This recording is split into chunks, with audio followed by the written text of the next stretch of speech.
Hello everyone, I am Justine and I am the Programme Director of Continuing Professional Development in the Postgraduate Department of the Centre for Medical Education, that's in the medical school at Cardiff University.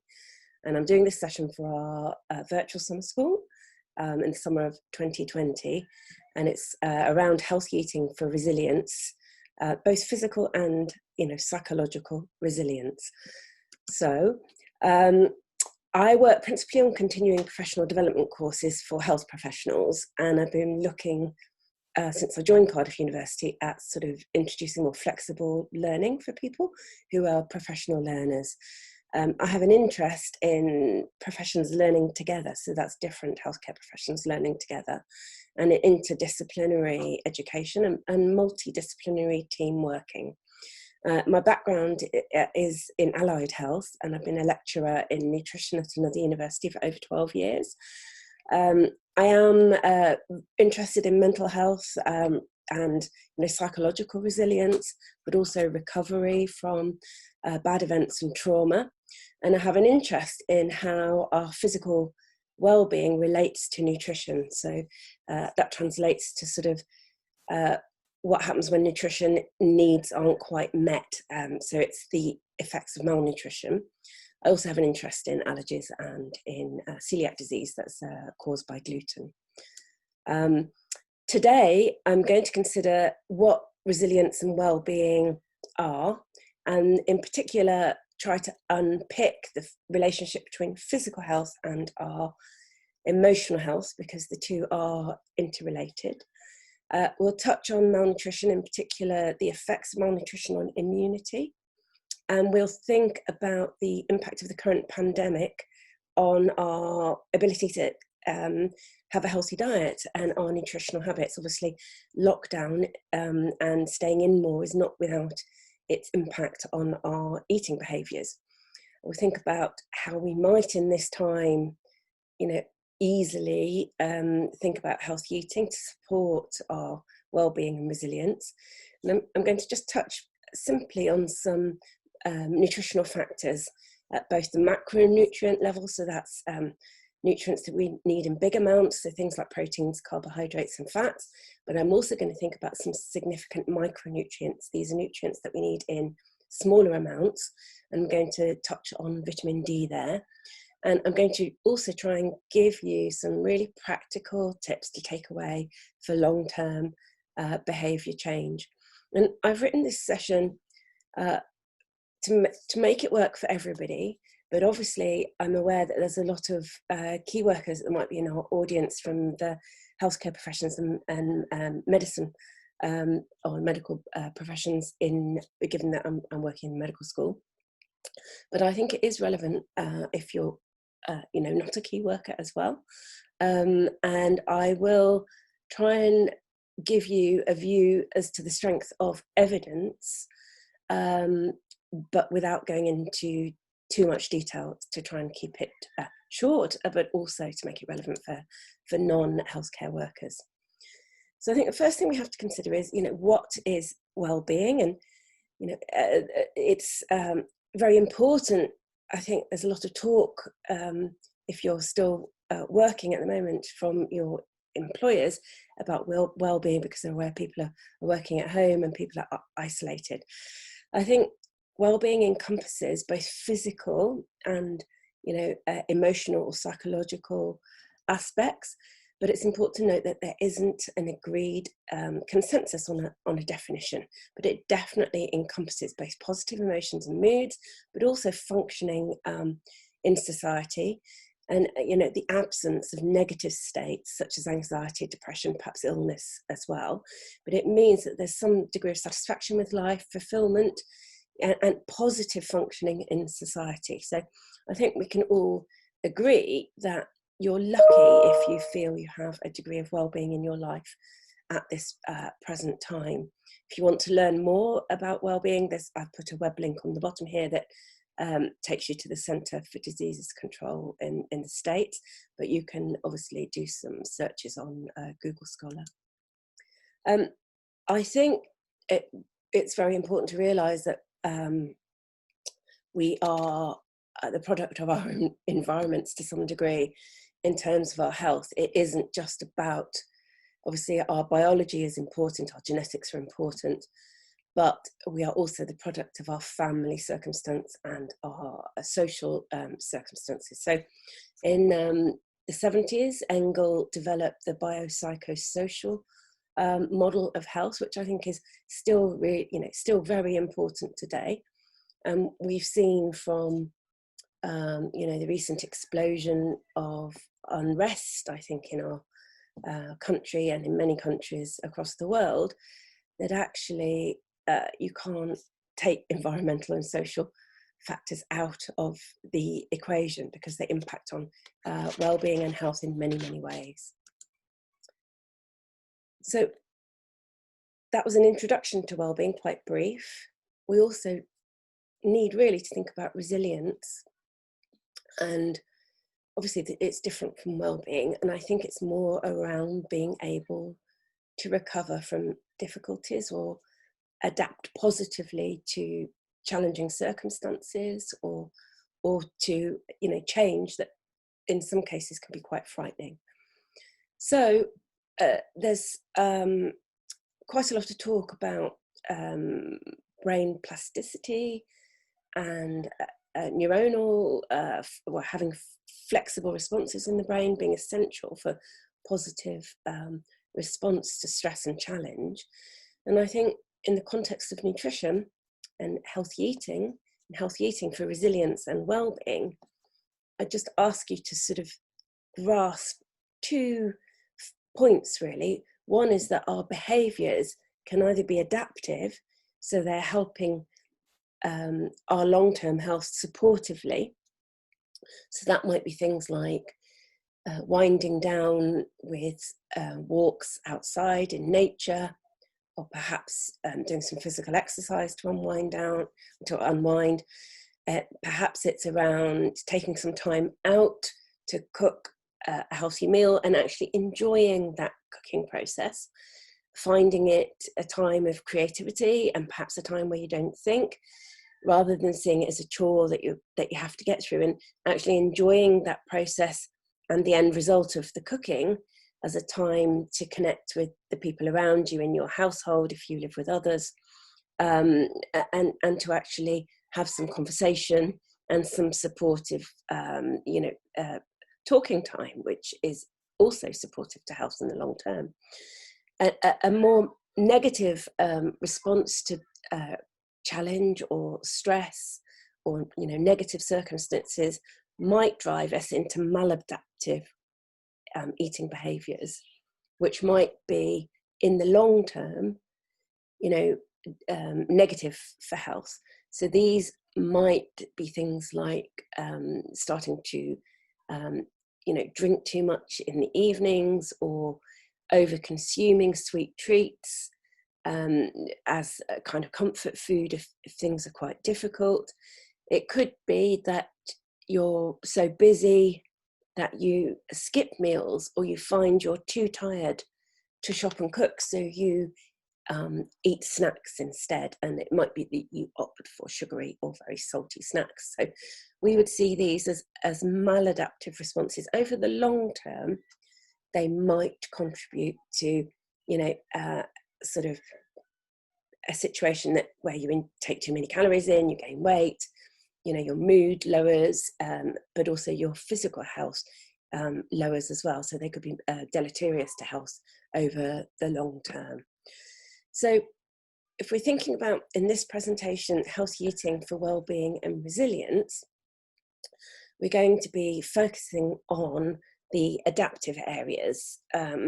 It's making positive adaptations that can be supportive to us, but also the people around us, and are nurturing to our physical body, but also nurturing to for our emotional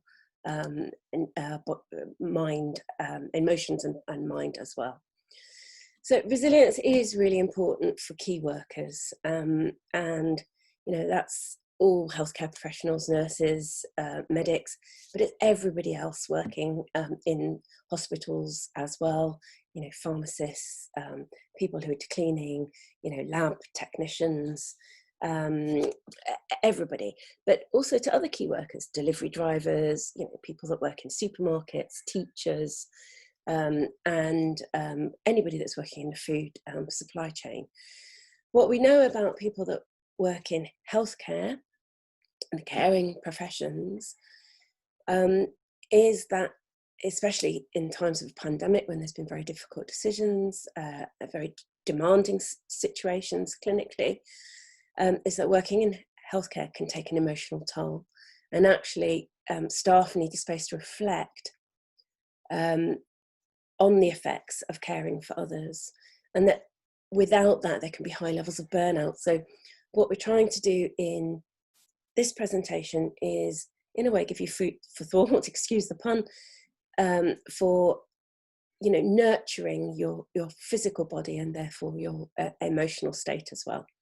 So I do have an interest in mental health. I co-authored an introductory textbook for, it's an interdisciplinary textbook actually, written for sort of healthcare professionals of all disciplines. And it was published by Sage in 2019. And I'm proud of it because it actually puts nutrition into a mental health textbook. There's not many mental health textbooks which take account of physical body, exercise, nutritional factors. And it is now emerging at a research level after being overlooked for many years. So this is an area of interest for me, and one of the reasons I feel equipped to deliver this presentation today. So it's around eating for your well-being and resilience that nurtures your positive mental state, that I feel I can make a contribution.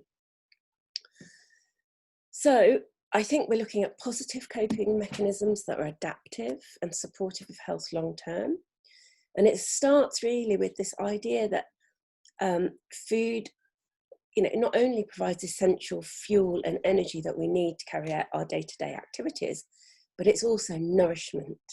You know, it's giving our body what it needs. And actually that can help us in demanding times, and it can also support positive emotional health.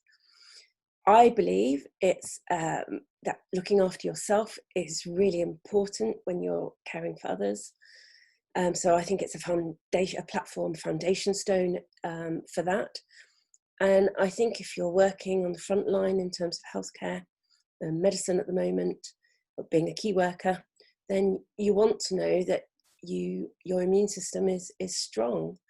And if you do get an infection, if you do pick up, you know, COVID-19, you want to know that you can recover, and perhaps that you won't develop severe symptoms of disease. So in the UK, around 3 million people, it's estimated at the moment, are malnourished. That's quite a sizable proportion of our population. Majority of those, the British Dietetic Association estimates are living in their own home. 5% are living in care homes and 2% are in hospital. Obviously, for people who are in care homes, there can be problems with dentition, problems with actually the physical difficulties associated with eating, you know, getting food into the mouth, chewing, can all be problematic. And in hospital, there's obviously lots of mechanisms in place to encourage the monitoring of nutritional intake, but also hydration. There's the MUST nutritional assessments and hydration tools that are used on most clinical wards. But obviously what we don't tend to think about is the percentage of people that are malnourished at home. And, you know, hunger is a real factor in Britain. We've had a huge increase in the number of people using food banks over the last decade. Obviously there's big campaigns at the moment to still for people to still donate food to food banks in this pandemic.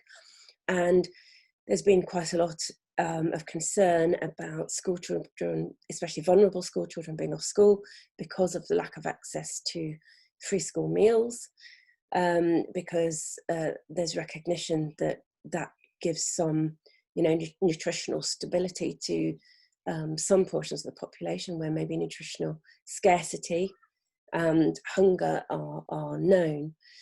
So what we know about malnutrition is it's an established risk factor for infection, but also reduced immunity and complications once somebody's in hospital, and perhaps even readmission. And malnutrition isn't, people used to think if you're if you're very thin and malnourished that you are very physically thin, but actually there's an increasing awareness now that people can actually be obese or overweight and be malnourished, because they might be meeting their energy requirements and eating enough calories or too many calories even, but they may not be meeting their requirements for certain vitamins and minerals. These are the micronutrients which are vital for health. And it's those micronutrients that might be lowered in people who are obese. But the World Health Organization now recognizes this also as a state of malnourishment, and they're actually calling it the double burden of obesity. So I put that in to just set the scene and context for today's presentation. And it might be as we go through that you start to think, well, maybe I'm not eating from all the food groups, or perhaps I'm not as conscious of some of the micronutrients as I should be, and therefore maybe it's affecting my resilience and reducing my or immunity. And if it's done that and it makes you question and makes you think about what you're eating, I think it's done the job that I wanted it to do. So nutritional status is emerging in the literature about the current pandemic as a significant factor. I just pulled out one quote from the introduction to this paper, which has been recently published, and it says the nutritional status of individuals has long been considered as an indicator of resilience against destabilization. And inadequate nutrition can lead to long-lasting effects that are linked to health. In fact, poor diet quality has been associated with not only poor physical health, but also mental health. So obviously it's got the connection between the physical and emotional health in there as well. So that quote is quite key. Further over here, I don't know whether you can see where I'm moving on the screen, but it says nutritional deficiencies of energy, protein, and specific micronutrients are associated with depressed immune function and increased susceptibility to an infection. An adequate intake of iron, zinc, vitamins A, E, B6, B12 is predominantly vital for the maintenance of immune function. Therefore, the key to maintaining an effective immune system is to avoid deficiencies of the nutrients that play an essential role in immune cell triggering, interaction, differentiation, or functional expression. So there are some other nutrients that we're going to talk about later, and I'll try and give you some food sources. A well-balanced diet where you eat across all food groups and you eat 5 portions of fruit and veg a day is likely to meet most requirements. But sadly, what we know from the diet surveys that are done of the population in the UK is that most people don't eat 5 portions of fruits and veg in a day. The average is around about 3, depending on the age group. So we've got some way to go. It's trying to encourage people to make positive changes. What I don't want to do is to make people worry or get stressed or have an additional stressor in their life at this time. So we're going to look for easy changes and easy habits that we can add in. Hopefully if you do something for a certain number of days, it becomes a habit that stays with you then.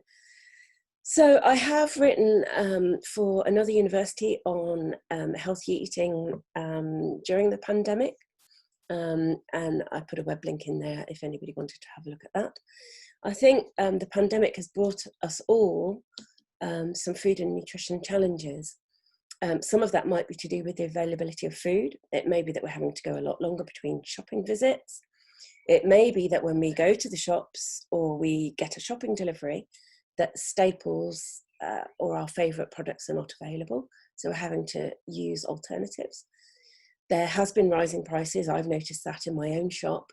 And for many families, people, individuals, you know, they're furloughed or out of work, or having to provide an extra meal for children who are home from school in the day. So there's added financial pressure.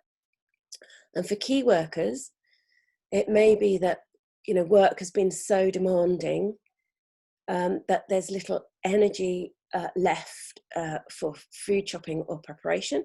It may be that they're working shifts as well, which can make it kind of actually affect appetite and eating behaviours, but also might mean that shopping is tricky, and it's just could be very demanding to shop and cook and prepare food around shift work. So lots of food and nutrition challenges for all of us. So perhaps it's harder now than usual to have a healthy, balanced diet. But the thing about a healthy, balanced diet is that I do apologise if you can hear my children fighting in the background. I have shut the door, but I have twins who are 7 and they could be screaming in the background. So a healthy, balanced diet, in the UK, we have the guidelines from the Department of Health. It's called the Eat Well Guide, and you can see that we have a plate. The green section, around a third of the plate, is represented by fruits and vegetables, non-starchy fruits and veg.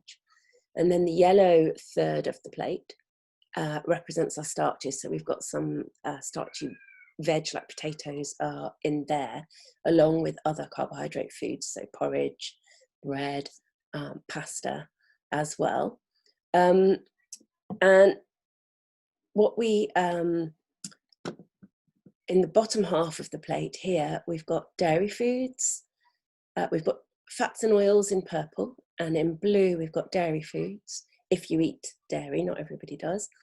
If you don't eat dairy, that would be the replacements, dairy alternatives, plant-based milks, that kind of thing, I guess. And then in the pink section, we've got protein-based foods. So if you eat meat and poultry, that would include meat, poultry and fish. But if you're vegetarian but eat eggs, that includes your eggs and your beans. If you're vegan, this is just your beans and pulses, really, although you would be getting proteins from nuts as well. And then they've put sort of outside of the plate things that we should not eat very often. So ice creams, crisps, cupcakes.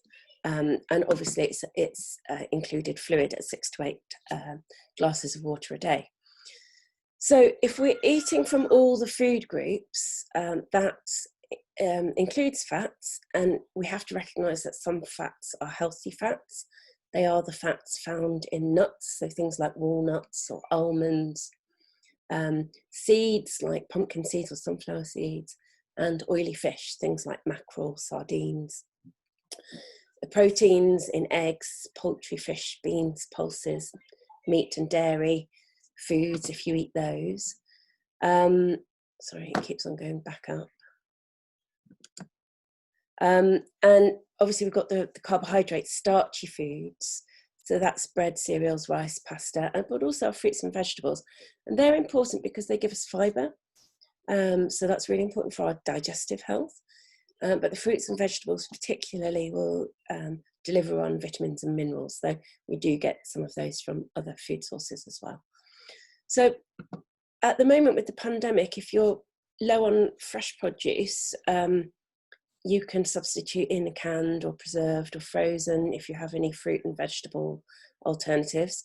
I know as a family we had a 14-day isolation period in March, and our first day of isolation was a day that I would have normally gone shopping, because I go shopping on a Saturday normally, and we were unable to go. So we then had 2 weeks at home with what food I had in the house. And I had quite a lot of store cupboard items, but we didn't have many fresh items in, so we didn't have a lot of fresh fruit. And the children, you know, bananas, things like that my children like to eat. So it was quite tricky towards the end of the second week. It was quite tricky. And at that time, I couldn't get a shopping delivery, so it was quite hard. So I did reach into the back of my store cupboards, and I think if we're lucky, we have sometimes in the back of our food cupboards, we have packets of split peas or lentils, dried beans, or perhaps jars of herbs that we haven't used for a while, which actually are preserved and can be used in cooking and do have some nutritional value. Things like fibre would still be in them. So they can be used in cooking to make, nutritious soups and curries and casseroles. And if you're using a dried split pea or a lentil, it will contribute to your nutritional intake. So obviously it's important to stay adequately hydrated as well, and to drink your 6 to 8 glasses of water. So there's the plate in big. If you're vegetarian, you can search online for vegetarian versions of the Eat Well plate. And also they do them for certain types of diets. So you might be able to find one that's more suitable for your culture if you come from a particular culture.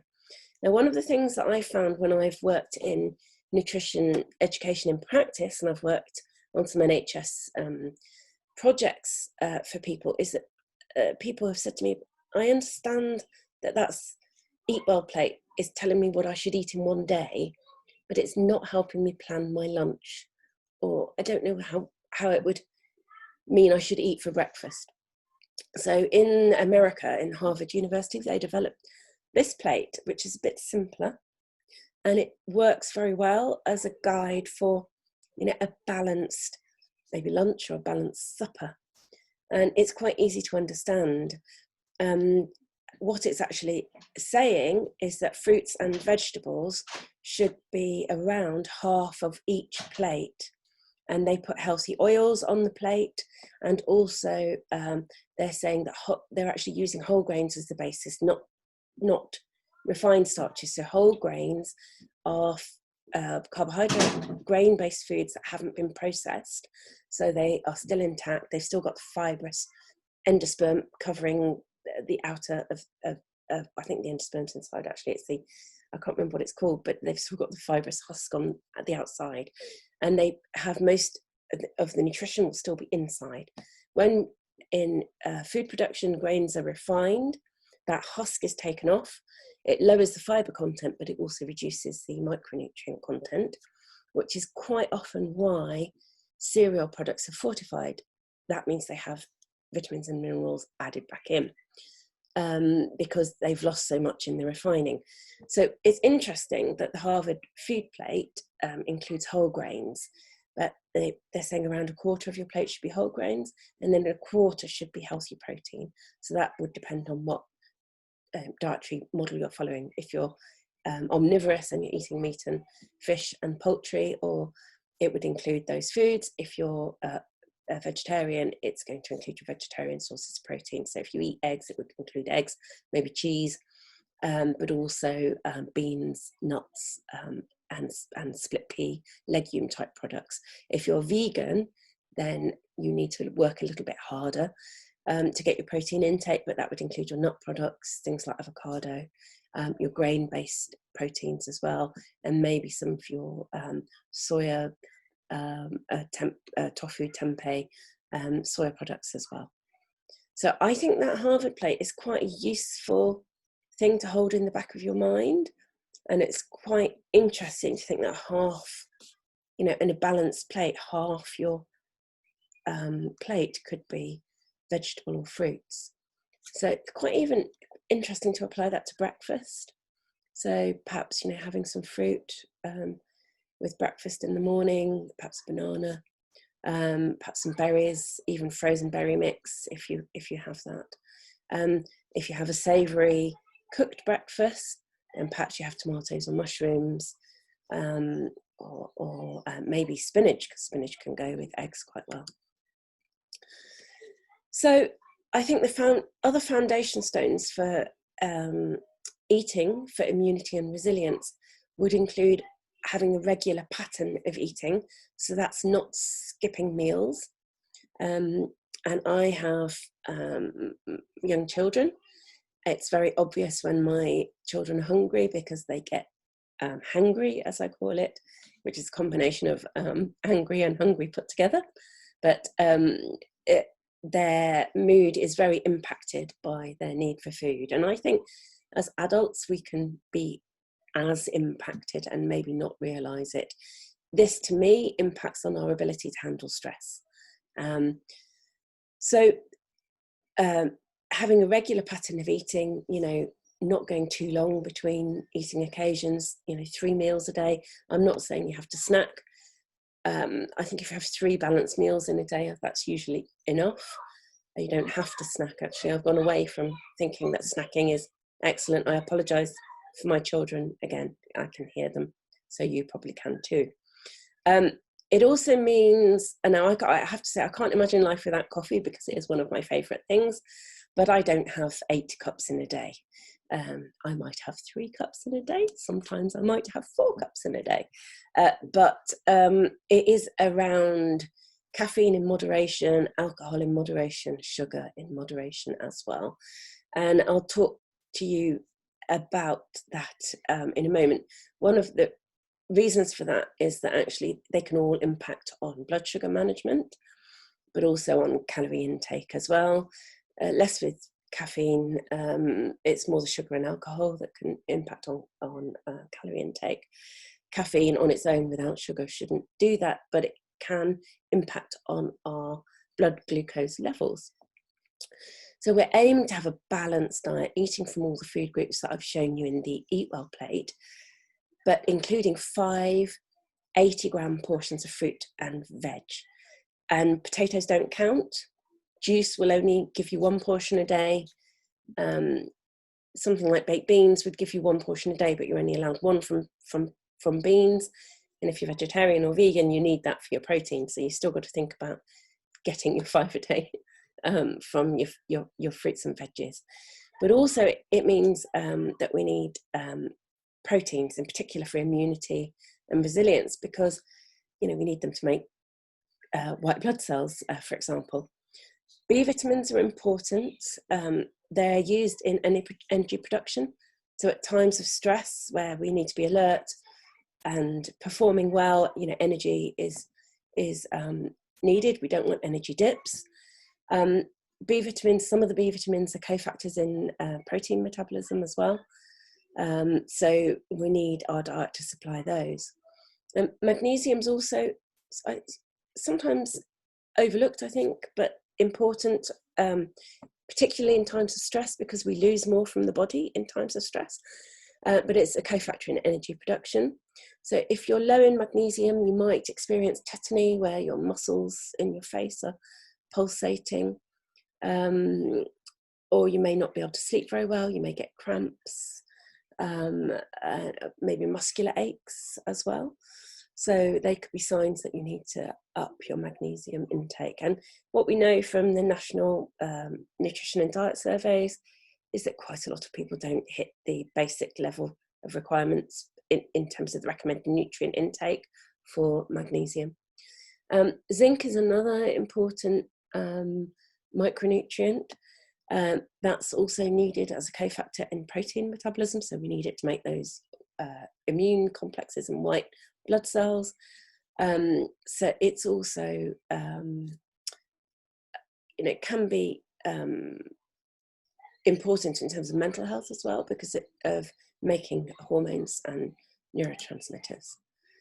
So this is the connection, in a way, to mental health. We need to think about proteins particularly, and thinking of the cofactors. And we do need a well-balanced diet to supply these. So I'll just give you an example of a kind of diet where I might worry about somebody not meeting the recommended intake for protein. If somebody's having a sort of cornflake cereal in the morning with not very much milk, and then maybe for lunch, jacket potato and salad, and then for supper, pasta and tomato sauce and salad, there's not a lot of protein being had in that food. There's a little bit in pasta, there'll be a little bit in milk. Depending on what's in the salad, there may or may not be some in the salad. If there's a bit of avocado in the salad, there may be some protein. But if somebody, somebody eating that type of meal may actually think, actually, I've had low fat, I've had plenty of fruit and veg, but it's not giving the body enough protein. So we do need to eat the proteins, and for mood and maintenance of mood, obviously serotonin is important, and lots of the medications that we use in mood disorders keep serotonin in the synapses for longer, in a way.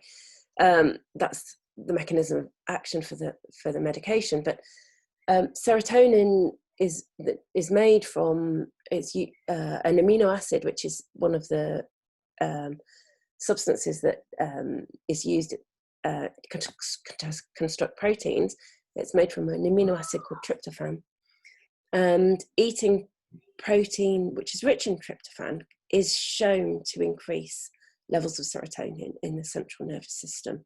So things that would help with that would be things like eggs, poultry, chickpeas and bananas. Obviously it's quite difficult to get RCTs on many nutritional components and dietary components because of the fact that there's so many things working together. But one of the, and obviously a lot of the studies are prospective as well, or observational. But there is some data emerging now that's quite solid on Mediterranean diet and mental health. So Mediterranean diet being rich in legumes, obviously chickpeas is on the list here as a legume.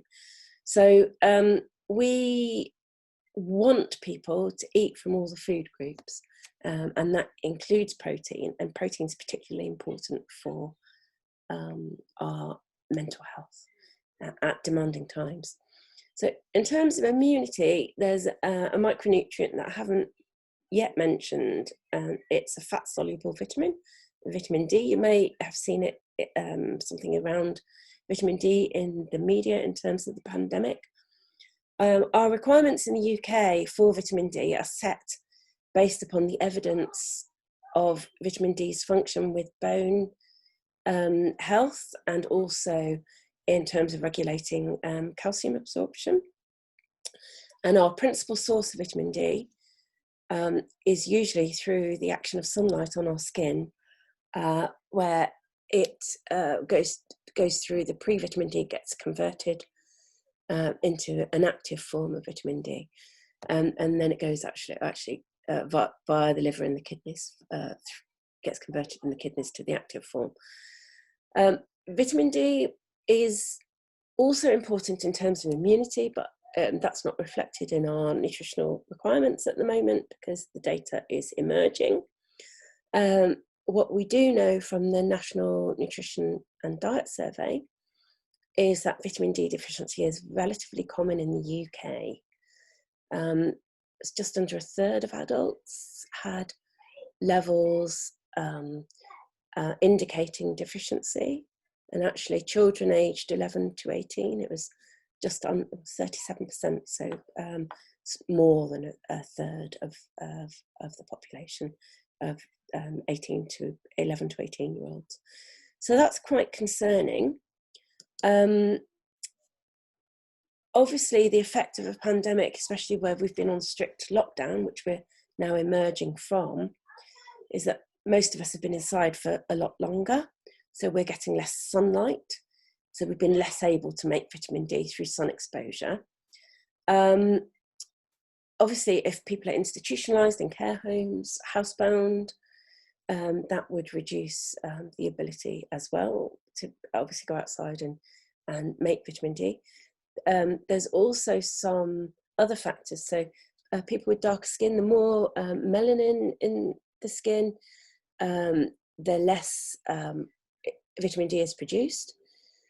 So we know that deficiency is more common in people with darker skin. We also know that deficiency is more common in obesity and diabetes. But we have data telling us that there's an increased risk of respiratory infections with low levels of vitamin D, an increased risk of pneumonia. So that's important regarding the current pandemic. So we might think about, you know, food sources, and that there aren't that many foods that have lots of vitamin D in, and it isn't food sources of vitamin D. It's not our principal source, because normally we make it through the action of sunlight on our skin. But the food sources could be used to support your intake. It's things like oily fish, so sardines, mackerel, that kind of thing. It's also in fortified cereals, so cereals that have had the micronutrients added in. Might be in eggs as well if the hens have been outside. And there are some mushrooms that have been exposed to sunlight, and they say in the supermarket, enriched with vitamin D. There's a difference between vitamin D in yeasts and mushrooms. That's a type of vitamin D called D2. That and vitamin D in animal foods, which is in a slightly different form. But you know, they could be important to top up intake. Supplements have been recommended by Public Health England during autumn and winter months, when we're less likely to get sunlight. So it might be a good idea now. So I thought I'd have a look at what the requirements were across the age groups. So they want us to have 10 micrograms a day. That's for everybody aged 4 and over, and that includes pregnant and breastfeeding women. For infants, the intake, children are being naughty again. The intake should be 8.5 micrograms up to 10 micrograms. But if a child or an infant is being fed formula, it should actually be in the formula. So you wouldn't need to give a supplement then. And they recommend from 12 months up to 4 years, it's 10 micrograms a day. So you can have a look at that if you want to on the government site. So there's been quite a lot around vitamin D and the current pandemic. And there are papers advocating for higher levels of intake, like this one. However, that goes against what NHS and some of the public health bodies are saying.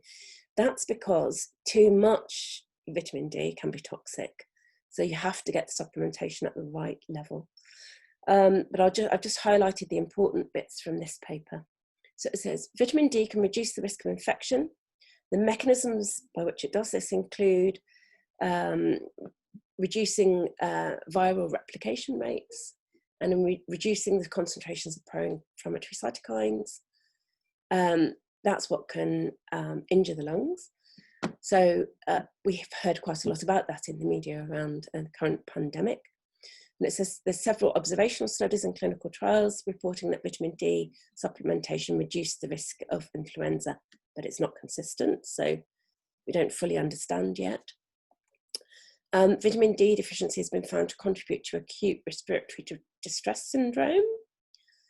And then they were talking about people having sort of higher levels of supplementation. I think the point that I would like to make is we have to have supplementation at the right level, but obviously you don't know whether you're deficient or not necessarily without doing a test, and they're not that easy to access. There was an NHS laboratory doing private vitamin D tests for around £25. If anybody wants the link for that, they can tweet us, and we can tell you when we do our Twitter takeover on the 24th of June. So they are saying here, to reduce the risk of infection, it's recommended that people at risk of influenza and or COVID-19 consider taking a 10,000 IU. That's quite a high dose. That's in international units there, not micrograms, which is what we're using now in terms of the UK guidelines. And they're saying that the goal is to raise it to certain levels in the blood to confer immune, and you wouldn't know that without testing. So the trick is to supplement, I think, at a lower dose more consistently, and that's sort of more in line with the current NHS advice, which I'll show you later. And if you're worried, I would say talk to your doctor, maybe look up one of these private tests if you can afford that. If you can't, then maybe talk to your doctor. So vitamin D here, they're saying excessive intake, there are health risks with it. So They say here, this is in the British Medical Journal, that vitamin D is essential for good health, that many people living in northern latitudes, such as the UK, have poor vitamin D status, especially in the winter or if confined indoors. And low vitamin D status might be exacerbated during the COVID-19 crisis. That's due to indoor living. So they're recommending here that we follow the government's recommendations for supplementation at 400 international units a day. There it is in international units. So on the NHS website, I had a look for the updated advice regarding the pandemic, and they are saying, don't take more than you need and consider taking 10 micrograms. That's the 400 IU. And that's echoed on the Food Standards Agency site. I put this in actually because this is talking specifically about Scotland, but it does say that once you put on sun cream, it blocks the conversion. So that's another consideration. So that's in there as well. So there's quite a lot of interest in the media around vitamin D status, and quite a lot of ponderings about whether this is contributing to the variability in severity of infection that we're seeing. There's also a lot of debate about whether this is a factor in the higher death rates in certain populations. So because we know that people with darker skin are more likely to be vitamin D deficient. So that's been in the media a lot. And there's another article here, this one's from The Guardian. So I would encourage you to think about vitamin D. So back to what we can do now and healthy habits. And I think, I believe that food is there to be enjoyed, that actually we're not going to make permanent lasting changes or new habits unless we enjoy our food. So I think what we have to focus on is using what we have at home and really enjoying meals. So I'm trying to do some education around food waste and minimizing food waste, having less leftovers, throwing less away, using things up before sell-by dates, perhaps batch cooking, freezing. If you have make something big and you don't want to eat it all in one go, if you have access to a freezer. But most fundamentally, I think cooking and eating has to be a time for the family, if you live with other people, to come together and to talk to each other, especially in this time. So you need that social interaction, that conversation, and that enjoyment, that connection. So my advice to anybody that has trouble sleeping would be to avoid heavily caffeinated drinks from mid to late afternoon, and also to increase foods containing the amino acid tryptophan, so that if you eat meat and poultry and eggs, that would include things like poultry and eggs. If you're vegan or vegetarian, it's things like oats and bananas. Also to concentrate on eating magnesium-rich foods. Now, magnesium is a component of chlorophyll, so it's in green veg. It's also in whole grain foods. So our whole grains are our slow burn, starchy carbohydrates. You can also buy online Epsom salts or magnesium sulfate, and there is some evidence that this magnesium can go through the skin, so transdermal absorption is evidenced. And it can be a really nice treat to have a bath with Epsom salts, because it can ease muscular tension and aches, and might help you sleep more effectively. So obviously, with isolation and stress, people might look to comfort themselves. Some people do that by having a chocolate bar. Some people do it by having biscuits.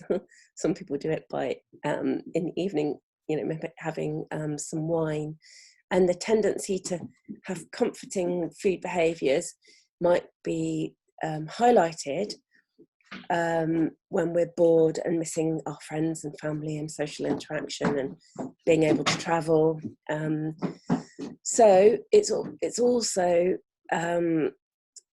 if we're not moving around as much and not exercising as much as normal, if we're doing that more than usual, it can contribute to calorie intake and weight gain. And so over the long term, that might mean we've put on a few pounds or kilos even. It might also, affect our self-esteem. If we start to gain weight, it can affect our self-esteem. So it can actually contribute to lowered mood. So the trick is, balance and moderation. And I think the key there is that we have to do that without depriving ourselves. Because if we deprive ourselves, I think we note that we haven't had something, and that can focus our attention on that, so that we ultimately want to reward ourselves more later. So it can actually lead to compensatory behaviour where we binge later on. So I think I would say, don't say never. Don't avoid something. Don't say you're not allowed chocolate, but perhaps limit yourself. Try a bit of portion control, or allow yourself but a few squares of dark chocolate. If you want a glass of wine at the end of the day, have one, or have one and then a glass of a soft drink. So you're alternating a soft drink and an alcoholic drink, and always, try with alcohol to have a few days a week where you don't drink anything. So, a few alcohol-free days a week would be good. So it's really important for our well-being and our resilience, and that's our physical health and our emotional health, that we relax, that we unwind, that we enjoy food and some treats. In this crisis, we need that. So you can remember the good things in some of the treats that we have. So an example would be cocoa in chocolate. It is rich in antioxidants. So a little bit of chocolate actually is giving your body some good things that mop up, oxidant activity in the body, which might be free radicals. So you're actually adding to the antioxidant capability of your body by eating things like dark chocolate. Red wine has resveratrol. That's another potent antioxidant compound. A one glass is going to be beneficial, but a whole bottle won't be. So it's around, moderation. And, if we're finding that we want to comfort eat carbohydrate-based foods, so sweet foods, it's trying maybe to mix in some dried fruit if you can get it, or some fruit with the chocolate, or maybe some nuts, so that you're reducing the amount of the sweet food that you have. Or if you're craving a salty snack, which can be common, you can maybe go for salted popcorn or salted seeds rather than crisps. And with alcohol, I think there's actually antioxidants in not just the red wine, but also in some of the beers, in craft beer. But again, it's around moderation. And the limit, if you look at the units, we're meant to have 14 units in a week. So other practical tips can be around sort of trying to maybe plan your meals over a week. Thinking about having healthy store-cupboard items in the house, because they can encourage us to make dishes that are healthier and can last for longer. So things like canned tomatoes, jars or packets of passata, that's tomato juice, can be really useful for making curries or casseroles or pizza. Some of the dried lentils and split peas and canned beans, or packets of beans if you're prepared to boil and soak them, but canned if you need a more convenient option. Those food items are relatively economical, they're long life, and they can be quite convenient as well. I think, having a shopping list, I'm doing my mum's shopping at the moment, so trying to get my mum to give me her shopping list so that I can do it for her. but keeping a shopping list of when you run out of things, so you know that you need to add it to the list. I know what's happening when I do my shopping and my mum and dad's shopping is quite often we'll get out, there are empty shelves or an item is out of stock if we do a delivery. So then it means that I'm trying to find an alternative or think of a store cupboard item that we have that we can use instead. So we're having to make adaptations to some of the things we cook, and it maybe experiment a bit more. So a shopping list, I think, can be useful to help you when things run out. And you know, I've made a couple of sort of really big pasta bakes and things in lockdown, and we have got sick of eating them because you know, I've made too big a pot of it really, and I did that because I was using what we had. But then actually I don't want to waste that food, so I've popped it in the freezer and we can have it on a different day maybe, rather than having the same thing, you know, 4 nights in a row. So I've put some pictures in here of think foods that we can have as for snacks that are perhaps more nutrient dense than normal and might contribute to our micronutrient intake, so giving us vitamins and minerals particularly. And I'll just draw your attention to some of them. So over here on the right hand side, I've got some oat biscuits by Nairn's, that's the brand name, and they are made of whole grain oats, and some have fruit in them, some have dark chocolate chips, but they tend to be quite low calorie biscuits, but they're also really yummy. So they can be around 50 calories a biscuit, which is pretty good. And I've put here, sorry, on that one, I want to go back. On this one here, in the bottom corner, I've got some 70% cocoa chocolate that I've mixed with some dried mango, and that actually makes a really nice sweet treat. And mixing it with mango means you're going to eat less chocolate. And if you aren't keen on dark chocolate, and I wasn't, it is possible at the beginning to try to retrain your taste buds by mixing it even with a little bit of milk chocolate. And over time, you can increase the amount of dark chocolate. And I actually found that I was able to then start to enjoy dark chocolate. Got some salted popcorn here. There's some rice cakes with dark chocolate on. And then I've got some seeded crackers with a packet of dips, tomato and avocado dip and a yogurt dip at the top. I've got some baked crisps there, as opposed to the fried crisps. And then a protein power graze box. And on the left-hand side of the picture, I've got some endami beans, you know, some melon and pineapple slices, some cream cheese on a cracker, some yogurts. We've got some soya yogurts there. And in the middle, we've got some hummus with the seeded cracker, and we've got a beetroot dip as well there, and a natural yogurt and some nuts and seeds. So I hope that gives you an idea for some healthy snack options. Now I would say if you're looking to make some changes long term, simple change is best, essentially. So it's positive changes rather than avoiding things. So you could say, okay, I'm going to go for some wholemeal toast or a whole grain cereal like Shreddies or Weetabix or Oatibix or muesli or porridge oats for breakfast, rather than a refined cereal or white toast. Or you could say, I'm going to have porridge for breakfast. Maybe porridge and a yogurt is a really good start to the day.